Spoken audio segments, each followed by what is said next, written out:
A gaseous mixture of H2 and NH3 gas contains 68 mass percent of NH3. Calculate the vapor density of the mixture. Vapour density of the mixture आपको निकालनी है, तो यहां पर आपको molar mass निकालना है। कौन सा? एवरेज वाला, क्योंकि दो अलग अलग दे रखा है ना, दो अलग अलग का मोलर मास निकालोगे, क्या करोगे? 2 से डिवाइड कर दोगे, वेपर डेंसिटी आ जाएगी। कैसे? आई होप करके देख लिया होगा, करके देखो, सामने आपके आंसर आ रहा है, देखो ये रहा आंसर, ये रहा जी। देखो नंबर ऑफ मोल्स निकालिए पहले तो 100 ग्राम मिक्सचर के अंदर, और नंबर ऑफ मोल्स निकालिए H2 के इतने, तो total mass 100 by total moles दोनों के सम अप कर दिए, ये आ गया, ये आया एवरेज मॉलिक्यूलर मास। क्योंकि एवरेज मॉलिक्यूलर मास ऐसे निकालते हैं, total mass by total moles, total mass दोनों का निकाल लिया, 100 ग्राम ही है, परसेंटेज दे रखा ना, मास परसेंट दे रखा था अभी, मास परसेंट मतलब 100 ग्राम में से, तो 100 मास आ गया, और डिवाइड बाय मोल्स कितने, मोल्स कैसे निकालते हैं?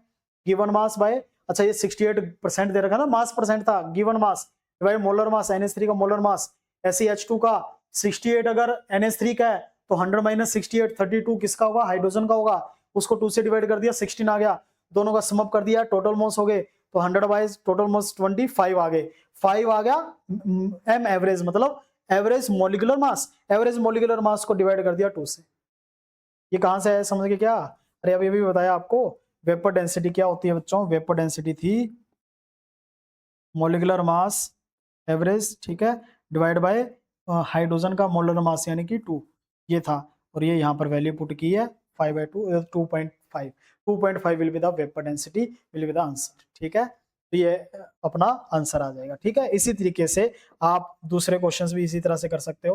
कुछ और क्वेश्चंस दे रखे हैं, वेपर डेंसिटी SO3 का आपको निकालना है, क्या करो? SO3 का मॉलिक्यूलर मास निकाल लो, मॉलिक्यूलर मास को किससे डिवाइड कर दोगे? 2 से डिवाइड कर दोगे, you will get the answer.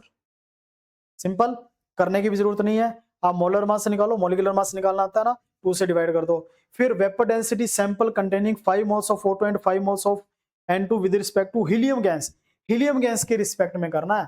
Helium gas यानी कि हाइड्रोजन ही हीलियम, यानी कि इसमें क्या करोगे आप? 4 से डिवाइड कर दोगे, 5 मोल्स O2 के, 5 मोल्स N2 के। तो सबसे पहले तो आप इसका बच्चों मॉलिक्यूलर मास निकालोगे, कौन से वाला?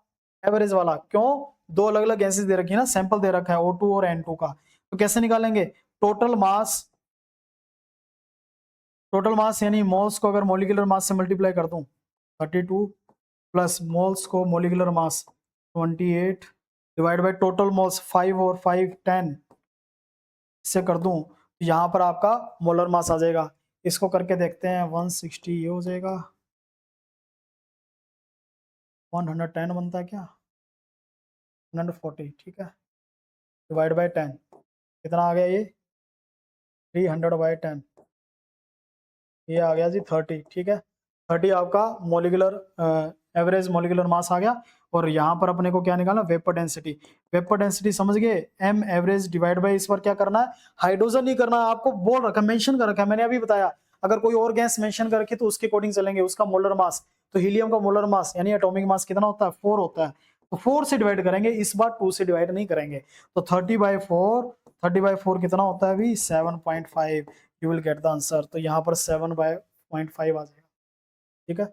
इसी तरह से नेक्स्ट है 16 ग्राम अननोन गैस का है, 5.6 लीटर STP पे है, calculate vapour density of gas. सबसे पहले मोलर मास निकालो जी। मोलर मास कैसे निकालोगे? 16 ग्राम दे रखा है, यानी W/M और वॉल्यूम V/VM, ये फॉर्मूला लगाओगे, यहां से मोलर मास निकल रहा है।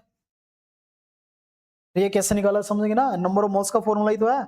16 ग्राम अननोन गैस, यानी ये 16 ग्राम दे रखा है, M अपने को निकालना है, वॉल्यूम दे रखा है 5.6 लीटर, और मोलर मास 22.4 लीटर लेके चलोगे। आप जब इसमें सोल्व करोगे तो आपको मोलर मास निकल जाएगा। मोलर मास यहां से निकाल के और डिवाइड कर दोगे 2 से, you will get the answer 32।